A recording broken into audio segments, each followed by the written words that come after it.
Liberté, liberté chérie.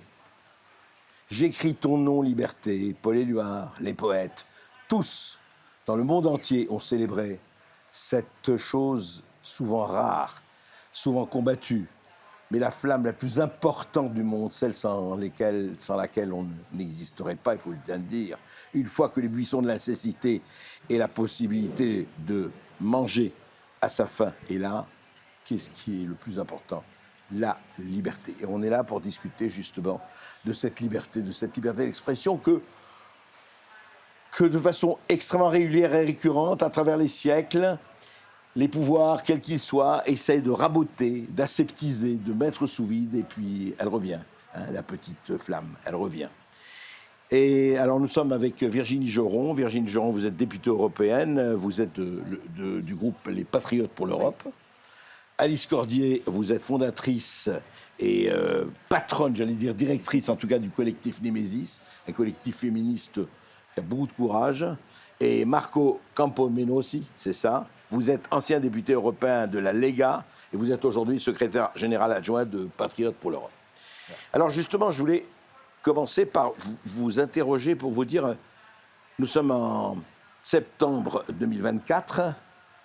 Alors comment se porte aujourd'hui, nous sommes dans l'enceinte du Parlement européen, quand même, 400 millions, plus de 400 millions d'Européens, plus de 700 députés qui nous représentent, nous autres. Comment se porte la liberté d'expression, Virginie Joron ? Écoutez, c'est difficile, on se bat pour qu'elle soit respectée. On l'a vu cet été avec cet épisode dramatique où on a vu qu'un commissaire, durant l'été, s'attaquait encore une fois de plus contre la liberté d'expression qui est ouverte par le réseau que vous connaissez tous, X, la plateforme numérique, qui est depuis quelques années mise sur le grill parce que pour M. Breton, il ne respecterait pas le DSA, c'est ce nouveau règlement qui concerne la législation du numérique et notamment des services du numérique. Et donc oui, c'est mis à mal. Et d'ailleurs, on le voit cette semaine. Donc vous êtes ici au Parlement à Strasbourg et je me félicite que vous soyez là. Et je vous remercie d'être venu spécialement ici à Paris. Vous avez couru pour nous voir parce que c'est une plénière importante puisque au débat demain matin est de nouveau mis auprès des parlementaires cette question des plateformes de médias sociaux parce qu'ils considèrent une fois de plus la Commission et le Parlement qu'il y a un non-respect de la liberté d'expression via la désinformation. Et donc demain matin à 9h, nous avons de nouveau ce débat et j'interviendrai évidemment pour parler de ce sujet. Oui, il faut rappeler aussi que la présidente de la Commission européenne se propose de lutter contre la désinformation. Et comme disait l'illustre Thierry Breton, moi je le nomme, hein, puis on peut le nommer, il disait à Elon Musk, attention, attention, il faut les citoyens européens. Les protéger de quoi ? De leur propre liberté, c'est intéressant. Alice Cordier, vous êtes donc du collectif Némésis, vous avez souvent pris effectivement la parole et l'action autour d'un certain nombre de manifestations, et vous avez été pas mal censuré, on peut le dire. Tout à fait. Alors, à de nombreux égards, censuré au niveau de notre prise de parole, puisque nous, on dénonce l'impact migratoire sur les femmes européennes, françaises plus spécifiquement, et on a rapidement été traités de tous les noms, d'abord par un certain nombre de médias, mais surtout maintenant sur les réseaux sociaux. Il faut savoir que depuis quelques semaines, nos comptes Instagram ont été totalement suspendus de la plateforme Meta, pour des raisons qui ne nous sont pas expliquées. On nous a utilisé ce motif très flou, comme quoi nous serions liés à une organisation violente, mais on ne nous a évidemment pas expliqué laquelle, puisqu'elle n'existe pas.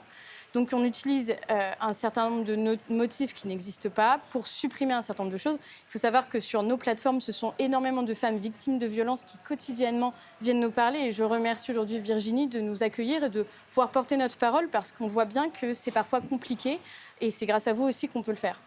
Donc merci beaucoup à vous de prendre ça en main parce qu'aujourd'hui c'est notre liberté de parole. On dit que les femmes ont la parole libérée en France, c'est faux. Elles l'ont selon le profil de leur agresseur et on voit bien que les plateformes aujourd'hui collaborent au niveau de cette censure-là. Oui, et ça va au-delà du problème des femmes. Vous avez raison, selon que vous soyez puissante ou misérable, les jugements de cour et de médias vous rendront blanc ou noir. Et c'est vrai qu'il n'y a qu'à regarder Alice Cordier pour voir qu'elle a le format de Hulk et qu'elle est évidemment, elle peut être d'une violence absolument extraordinaire. Enfin, c'est n'importe quoi qu'on peut raconter. Et je crois qu'il y a là, on va parler des narratifs, parce que c'est pas par hasard que les narratifs s'imposent. Monsieur Campomenosi, Marco Campomenosi, vous êtes ancien député européen. Est-ce que, alors vous avez regardé un peu l'évolution de cela. Est-ce que aujourd'hui on peut dire, alors est-ce qu'aujourd'hui, des décennies plus tard, l'Europe, ça a été la patrie des libertés pendant très longtemps. Tout s'est passé ici. Il ne faut jamais l'oublier. Quand je dis l'Europe, l'Europe des philosophes, l'Europe des savants, l'Europe de la Magna Carta, l'Europe de la Déclaration des droits de l'homme, c'était ça. C'était que ça, la liberté. Et la résistance à l'oppression. Est-ce qu'aujourd'hui, ça c'est un peu du point de vue des règlements, du point de vue des combats à l'intérieur du Parlement européen et de la Commission européenne, est-ce que la liberté va en devenant plus importante ou au contraire, on constate un rétrécissement, une diminution? Oui, selon moi, il y a une diminution de la liberté parce que ça n'a pas commencé seulement avec le Digital Services Act qui a été mentionné par Mme Joron, mais avant, aussi avec la directive sur le copyright, qui a été approuvée dans le 2019, avant les élections européennes de 2019, et a été appliquée par les États membres entre le 2021. Et ça, et là-bas, on a vu une guerre entre les médias traditionnels qui supportaient la directive parce qu'ils disaient, ils pensaient, mais peut-être ça sert pour limiter un peu le numérique qui maintenant est très réseaux fort, sociaux, qu'ils etc., prennent beaucoup d'argent pour la publicité, ces trucs-là. Et alors, j'ai jamais oublié les débats qu'il y a eu parce que si on voit les objectifs de la directive copyright, c'était très important, limiter des violations du copyright, des choses très importantes pour lesquelles pays comme l'Italie, la France, ils combattent très fort. Mais ça a été utilisé pour défendre des droits des géants de l'information et des autres causes. Avec le Digital Services Act, on a fait encore plus parce qu'on a répondu, selon moi, dans une manière folle, à la demande. OK, quand on parle de fake news, il y a le blanc et le noir.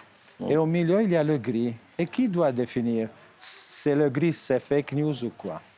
Et alors, la Commission européenne a décidé, en anglais, ça s'appelle les Trusted Flaggers, les signalateurs qui sont des associations de citoyens, qui sont choisis par la Commission européenne, qui disent alors... Ceux qui signalent l'opinion... Qu'est-ce qu'elle a écrit, Madame Joron, ça va pas bien, ça. Qu'est-ce qu'elle a écrit, Campomenos, c'est bien, OK. Et avant d'avoir le Digital Services Act, je ne sais pas maintenant comment ça marche, parce que c'est très compliqué au niveau juridique, et il faut bien voir les choses. Vu que les GAFA ont le siège européen à Dublin, tous les citoyens, comme elle, pouvaient seulement aller à Dublin pour demander explication de quoi que s'était passé. Et l'autorité irlandaise était la seule responsable. Et chaque année, elle avait la capacité, parce qu'elle a reçu la capacité millions. De l'autorité irlandaise. Non, elle a reçu la capacité de répondre seulement à 0,05% des demandes qui arrivaient. Parce que ça a été quelque chose, résultat d'une hyperlégislation très complexe qui a causé une censure, on a vu. Parce que alors, les plateformes ont décidé s'il y a des problèmes, c'est mieux couper, c'est mieux arrêter, bien sûr. C'est mieux éliminer. Il vaut mieux couper, il vaut mieux censurer. Pour n'avoir pas de problèmes avec les législateurs. Bien sûr. On a perdu des investissements, on a fermé le marché parce que pour les grandes entreprises, ça coûte, mais ils peuvent gérer cette législation-là. Mais pour les nouveaux, pour les petits, c'est plus difficile. Oui, il y a des exceptions. Et le cas Telegram est aussi dans le cadre d'une exception. Mais c'est très compliqué. Mais selon moi, c'est la question de ne pas respecter avec le Digital Services Act de l'état des droits. Ce n'est pas un pouvoir exécutif comme la Commission européenne, comme ce serait un gouvernement, à décider qu'est-ce qu'il faut faire, à envoyer des lettres aux gérants des plateformes. Dans les États membres, dans l'Italie, et pas seulement l'Italie, il y a des autorités tiers, l'autorité italienne sur la privacy, pour la data protection, pour des autres, qui conseillent à l'État ou qui parlent avec les autorités judiciaires ou avec la police.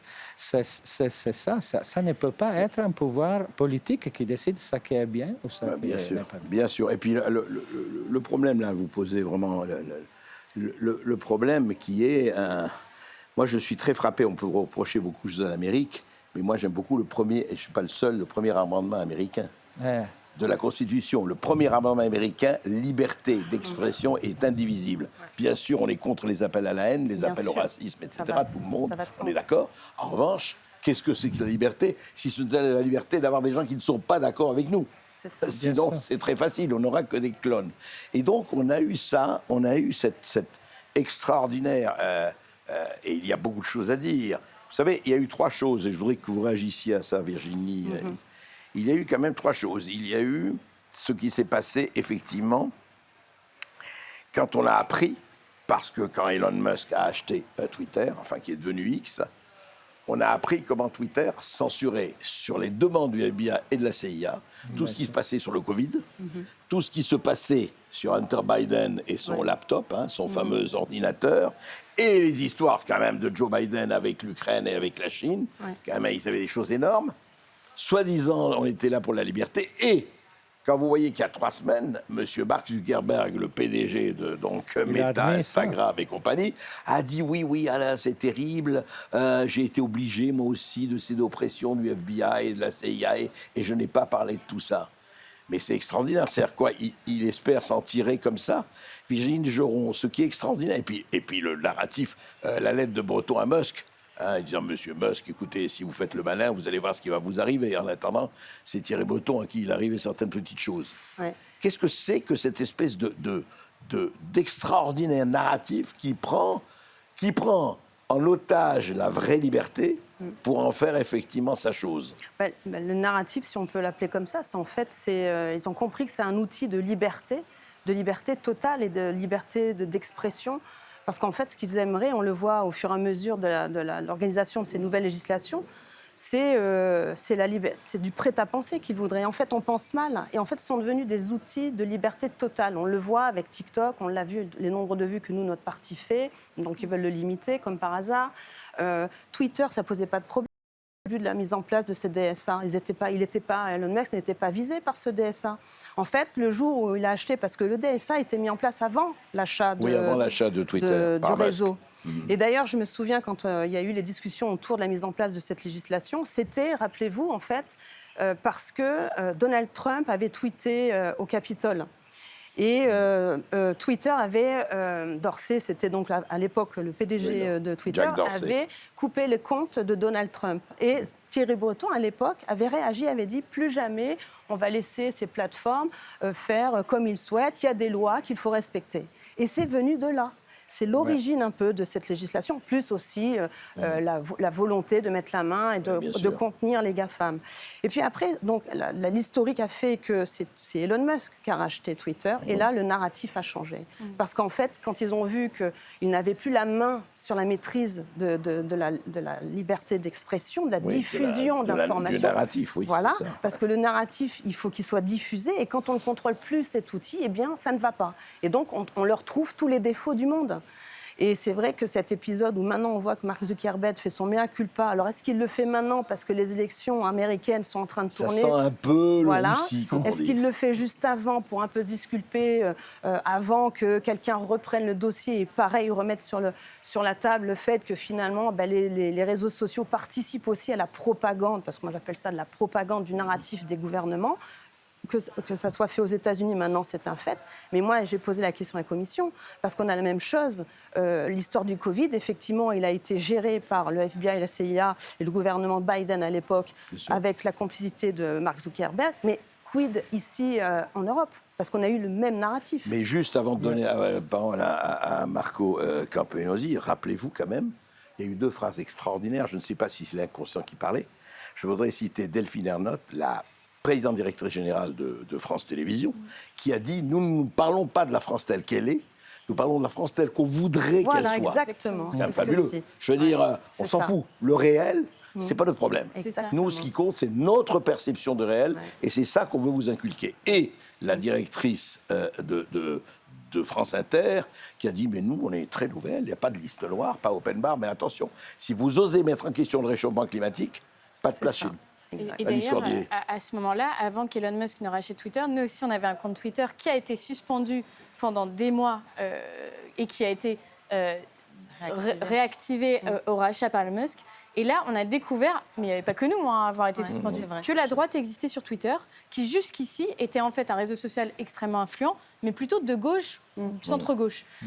Et là, toutes les questions aussi sur l'impact migratoire, toutes ces choses-là, parce qu'à l'époque, vous mettiez le mot migrant dans un tweet, votre compte était suspendu, je caricature presque pas.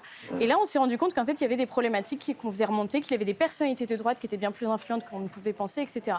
Et donc, on sait qu'aujourd'hui, tous les États qui censurent ou interdisent Twitter, on a eu le Brésil récemment, je crois. Bah oui, bien Dans sûr. le passé, c'était la Chine, c'était des États quand même considérés comme plutôt dictatoriaux. Aujourd'hui, on a des États qui ne disent pas qu'ils sont des dictatures, mais qui savent très bien l'impact de Twitter, notamment sur des élections.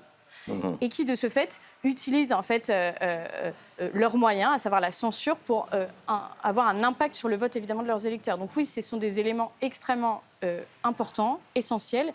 Et si on censure la droite, c'est que la droite a un impact sur les élections, c'est clair.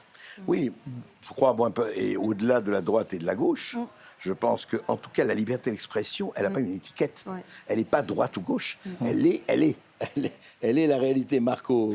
Oui, on a combattu beaucoup pour ça.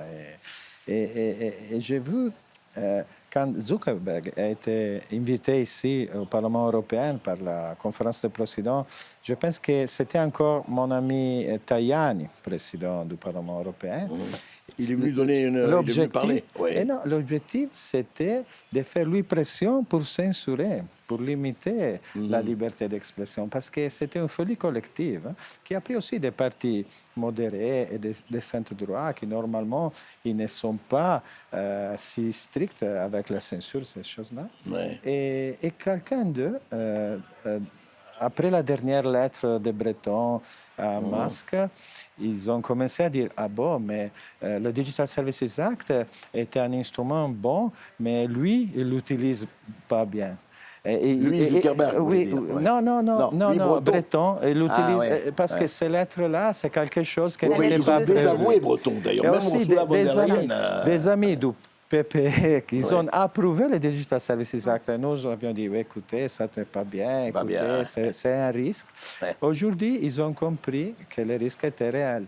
Et bon, la carrière à la Commission européenne de M. Breton, dès que j'ai compris, c'est terminé. Ouais. On verra. Mais l'instrument est là et sera utilisé contre les positions qui ne sont pas les positions du mainstream. Même ici, au Parlement européen, il y a des groupes politiques qui n'ont pas les mêmes droits des autres parce qu'ils proposent une idée d'Europe différente. C'est pas bien. Mais mes amis qui sont les plus anciens assistants ici, qui travaillent ici depuis longtemps, ils me disent, bon, mais il y a 20 ans, on n'était pas comme ça. Des positions différentes, même très dures contre l'Union européenne, qui maintenant n'existe plus, honnêtement, très dures comme ça. Ils étaient respectés. Le débat était un peu plus haut. Peut-être c'est un niveau de leader que c'est différent. Je crois que c'est assez général, ça, en France et ailleurs. Hein. Oui, mais dans mon pays aussi. Une autre dimension, sans jouer les réactionnaires et et une les autre conservateurs. chose, et quand je parle à Rome avec mes amis qui sont au gouvernement, ils me donnent l'impression, ah oui, mais bon, mais ici, il y a nous. Et non, parce qu'il y a des règles, des règlements, des directives au niveau européen qui imposeront ces trucs-là. Bien sûr. Et Rome, Paris, Varsovie, Madrid, je ne sais pas quel type d'instruments ont pour défendre leurs citoyens s'ils ont une opinion différente de laquelle de la Commission européenne. C'est fou parce que, vous savez, vous posez tous le problème, c'est que c'est vrai. Par exemple, nous ne sommes pas la Corée du Nord, nous ne sommes pas l'Iran, faut quand même pas. On est là, on est ici, on a la liberté de dire ce qu'on a envie de dire. Et heureusement, quand même. Mais il y a ce problème qui est séculaire, et ça existait du temps de la presse, quand il n'y avait pas les réseaux sociaux. Ils disent tous les réseaux sociaux, mais c'est pas vrai. Je veux dire, du temps de la presse, si vous regardez la presse historique du temps des guerres mondiales 14-18, on racontait que les Allemands coupaient les poignets des Français, tu sais, parce qu'ils les mangeaient, etc. Enfin, je veux dire, la calomnie, les fake news, c'est vieux comme le monde. Ouais. Mais aujourd'hui, ce qui est intéressant, c'est qu'on est dans un cercle de lois, de règlements, d'appareils de règlements, et il faut faire très, très attention. En fait, la liberté d'expression, c'est un sport de combat. Hein. Oui, et puis en fait, l'arnaque, c'est qu'en fait, ils vendent les valeurs de démocratie, et en fait, finalement, non, on se rend compte au fur et à mesure que Au contraire, c'est pour la contrôler et la censurer. C'est ça l'arnaque, en fait. C'est qu'ils ont mis sur un piédestal les valeurs européennes, la diversité, la démocratie. D'ailleurs, on le voit dans leur titre, c'est toujours « On défend le Media Freedom Act ». On défend les libertés. Mais quand on regarde dans les articles, non, ils mettent en place un système pour tout contrôler et censurer quand ça ne leur plaît pas. Et moi, demain, j'interviens sur le sujet et je vais le déclarer. C'est-à-dire qu'à chaque élection, puisque certains camps perdent des voix, à chaque élection, ça se raidit le lendemain avec des législations encore plus dures pour lutter contre la désinformation. Donc, vous l'avez dit, la désinformation... Il faut bien voter. Voilà. Vous ne votez pas bien parce que vous êtes désinformé. Mais d'ailleurs, Mme van der Leyen a commencé l'année comme ça, à Davos. Dans son discours, qu'est-ce qu'elle a dit en priorité ? Cette année, ce n'était pas la fin du monde, la fin dans le monde, ce n'était pas la crise même en Ukraine, c'était la lutte contre la désinformation. Exact. Dont elle veut faire un des objectifs principaux de la politique. Et ce qui est extraordinaire quand même, est-ce que ces gens-là, que vous connaissez bien tous, est-ce qu'ils oublient qu'à un moment donné, le réel frappe à la porte et ils ne veulent pas le voir? Non, mais il n'y a pas... Moi, je suis très frappé par ça avec les gens que je reçois et les gens que j'écoute. C'est-à-dire que... Non, mais de quoi vous me parlez? Quel réel? Non, regardez ce qui s'est passé. Pardon, on ne va pas... Regardez ce qui s'est passé avec le Covid. Hein? Tous vaccinés, tous protégés. Même si je ne suis pas anti-vax ou pro-vax, ce n'est pas notre problème. Mais on avait une parole, et si vous osiez dire que cette parole n'était pas la bonne, vous étiez vraiment... bon. La guerre Russie-Ukraine. Je veux dire, si vous osiez dire que Poutine n'est pas Hitler, que Zelensky n'est pas Churchill, mais vous étiez au rang des condamnés... On peut le dire encore au présent. Hein. Encore au présent, oui. Non, mais c'est le climat, tout. Et on se dit, mais... Et c'est extraordinaire. Et en même temps, aujourd'hui, M. Scholz rétablit les frontières. Oui, Salvini serait condamné pour ça, mais Scholz veut faire le même. Oui, on verra. Salvini qui est condamné, condamné. Oui, 6 ans de prison, on réclame 6 ans de prison pour Salvini, parce qu'il a dit peut-être qu'il faudrait arrêter un tout petit peu, voilà. Et alors que d'autres, bon, c'est...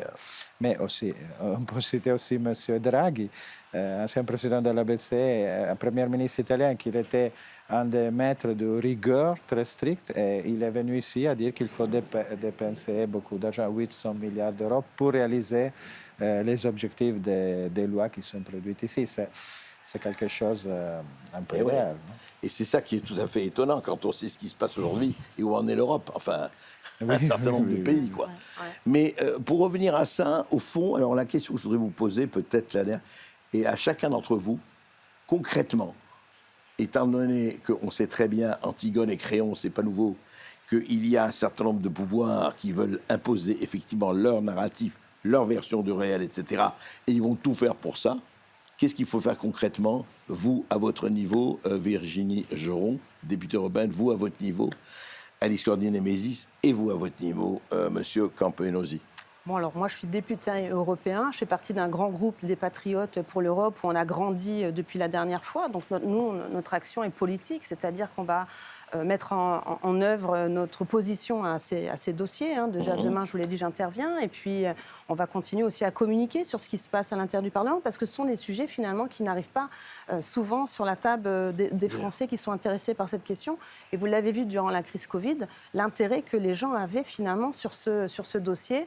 Et idem pour la liberté d'expression. Donc au niveau politique, notre action est concrète, c'est-à-dire qu'avec ce grand groupe, nous sommes le 3e aujourd'hui, nous allons nous opposer à tout ce type de censure. Parce que comme vous l'avez dit, censure aujourd'hui, pour propagande demain de ce côté, et pour effectivement conserver leur prébande. Et puis encore une fois, là, vous venez aujourd'hui, le jour où on apprend que Thierry Breton a dû démissionner parce que Mme von der Leyen ne voulait pas de sa candidature. Donc sachez qu'aujourd'hui, le gouvernement de la Commission n'est pas encore actif. Donc il y aura des auditions qui vont venir et on sera très prudent et très dur sur le choix des candidats, notamment pour la France. On vient d'apprendre que c'est Stéphane Séjourné. Pardonnez-moi, je pourrais parler des heures, mais pas trop, parce que finalement, ce monsieur qui a été président de la délégation de Macron ici pendant 5 ans, il a eu 0 rapport à suivre. Et moi, le seul moment où j'ai découvert finalement Stéphane Séjourné, c'est le jour du vote du rapport Covid, où il était présent, mais il n'a pas pris part au vote.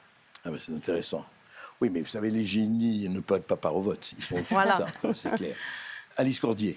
Alors nous, on n'a pas un impact politique directement comme vous, à savoir voter des lois, en proposer ou essayer de modifier un petit peu ce qui se passe actuellement. En revanche, nous, on a une force de frappe qui est plus militante. Donc ça va être travailler avec vous, évidemment, pour ne surtout pas lâcher la pression sur ces choses-là. Je pense qu'il ne faut pas se laisser faire. C'est quelque chose qu'on a tendance à oublier parce qu'évidemment, on est pris par un certain nombre d'actualités, d'autres urgences. Mais je pense qu'il faut continuer de faire pression sur ces instances-là qui ont un réel poids, notamment au niveau électoral, et un réel poids sur la liberté d'expression et de penser, parce que les deux sont évidemment intimement liés. Donc voilà, nous, ça va être continuer sur les réseaux sociaux qui nous le permettent de pouvoir faire pression sur ça, d'interpeller les personnalités, de travailler avec vous, évidemment, en partenariat pour... et de perturber les manifestations. Et de perturber les manifestations, et de travailler aussi spécialité. avec des médias qui acceptent de nous faire parler. Monsieur Campomenozzi, je voudrais poser une question, enfin, pas du tout pour vous réduire à l'Italie, bien quand même, mais d'ailleurs, ce n'est pas une réduction, l'Italie, c'est un grand pays. On a beaucoup dit, alors c'est intéressant du point de vue, on a dit oui, Giorgia Meloni, elle avait un programme, mais après, elle a été beaucoup plus soft, réaliste sur les immigrés, etc. Est-ce que vous pensez que les politiques, quand ils arrivent au pouvoir, et on peut comprendre, sont condamnés quand même, condamnés, en tout cas sont amenés effectivement à changer par rapport au programme qu'ils avaient présenté. Et quid, et je vous parle de Meloni parce que ça m'intéresse d'avoir votre opinion de ce qui se passe en ce moment. C'est vrai, c'est important. Et mon parti, la Lega, était au 20% quand on a décidé de supporter M. Draghi dans un gouvernement d'unité nationale. Ouais. Oui, on vous a plein de reproché à un moment donné. responsabilités. Et quand on a terminé cette expérience-là, on était à 8%. Ça signifie que les citoyens ont préféré que nous étions stricts sur les objectifs et les promis que nous avions faits au début. Et ça a dit beaucoup de choses à Matteo Salvini. Et je ne sais pas si Giorgia va faire la même erreur, je ne sais pas. Mais on doit dire que pour l'immigration, s'il y a une solution pour le moment, parce que le numéro de migrants et de bateaux qui sont partis est diminué. C'est parce que l'Italie a fait des initiatives bilatérales avec la Tunisie, avec les autorités locales des pays du nord de l'Afrique. Parce que si on attendait Bruxelles, c'était perdu. Et sur le futur, sur le numérique, sur ces choses-là, l'intelligence artificielle, c'est un sujet sur lequel l'Union européenne a décidé de légiférer. Je ne sais pas si légiférer, c'est la solution. Les États-Unis créent, inventent des choses nouvelles, la Chine les développe, et l'Europe se limite à légiférer. Il faut trouver un équilibre parce que trop légiférer, c'est un risque pour l'investissement. Les jeunes ingénieurs européens préfèrent aller travailler aux États-Unis parce qu'ils ont la sensation de créer une liberté. Même si aux États-Unis, il y a des problèmes très grands aussi sur la censure. Non, mais trop de lois. Il faut réfléchir sur ces trucs-là. Parce que quel est le futur des moteurs de recherche? Aussi, c'est un autre débat important pour lequel il faut être prêt. Et vous savez, en fait, c'est ça, on est tous devant une terra incognita extraordinaire, l'intelligence artificielle, la transformation, le transhumanisme, l'homme augmenté ou pas augmenté, etc. Mais en fait, je crois qu'un problème indépassable, un horizon indépassable pour notre temps, c'est effectivement, est-ce que l'homme gardera son libre arbitre ? Est-ce qu'il y aura toujours quelque chose où on aura une marge de manœuvre? Ou un certain nombre de gens, et vous le savez, qui sont des gens qui nous gouvernent, pas peut-être pas au Parlement européen, mais encore au-dessus, veulent absolument quelque chose. On est 8 milliards d'habitants, on sait mieux que vous, parce que c'est ça le fond du problème. Nous sommes le camp du bien, on sait mieux que vous ce qui est bon pour vous, donc laissez-nous faire. Voilà la question. Merci. Merci à vous. Merci à vous.